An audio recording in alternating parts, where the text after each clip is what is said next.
কি করে রায়পুরের মানুষ মরে প্রশাসন কি করে we want justice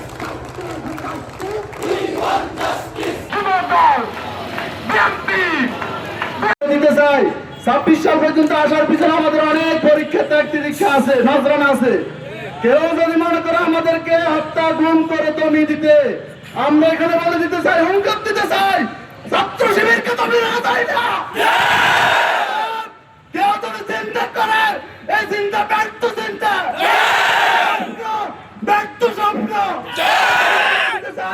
আমরা কিছুদিন আগে সমাজ স্কুলে বৃক্ষরোপণ কর্মসূচি বাস্তবায়ন করেছি, কিন্তু আমাদের বৃক্ষরোপণের পরে আমরা দেখছি পরের দিন একটি ছাত্র সংগঠন সাধারণ পঞ্চম ষষ্ঠ শ্রেণীর ছাত্রদেরকে দিয়ে জামাত শিবিরের বিরুদ্ধে নম্র স্লোগান দিচ্ছে।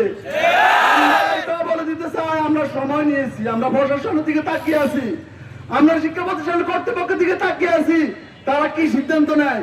যদি ওনারা যথাযথ সিদ্ধান্ত না নিতে পারে, সাধারণ ছাত্ররা এটার অগ্রিম বিচার ভবিষ্যতে ইনশাআল্লাহ করবে। আরো কিছু বলে দিতে চাই, সম্মানিত উপস্থিতি, মাদক আমাদেরকে ধ্বংস করে দিচ্ছে, কিন্তু আমরা দেখতে পাচ্ছি আমাদের জেলায় সহ সারা বাংলাদেশে মাদকের বিরুদ্ধে দলীয় সরকারের যে নেতৃবৃন্দ তারা বক্তব্য দিচ্ছে, কিন্তু এটা দিচ্ছেন ওপেন ময়দানে বক্তব্য, গোপনে ওনারাই মাদক নিয়ন্ত্রণ করে, দল নিয়ন্ত্রণ হয় মাদকের টাকা দিয়ে। আমাদের কাছে স্পষ্ট, শুধু নয় জাতির কাছে স্পষ্ট। আমরা বলে দিতে চাই, ছাত্ররা যেটা সিদ্ধান্ত নেয়, ছাত্র শিবির এমন একটি সংগঠন, যে সংগঠন সাধারণ ছাত্ররা এবং ভবিষ্যৎ বাংলাদেশের কথা চিন্তা করে সাধারণ মানুষকে এবং বিরোধী সরকার দলকে সময় দেয়। সময় যখন অতিক্রম হয়, ছাত্র শিবির সিদ্ধান্ত নিলে তাৎক্ষণিক সব কিছুই করা সম্ভব ইনশাআল্লাহ। কেউ আমাদের দিকে আঙুল তুলে তাকাবেন না, আঙুল থাকবে না, আমাদের দিকে সব তুলে তাকাবেন না, সব থাকবে না। আমরা শৃঙ্খলিত সংগঠন, বিশৃঙ্খলা আমাদেরকে করা শিখাবেন না।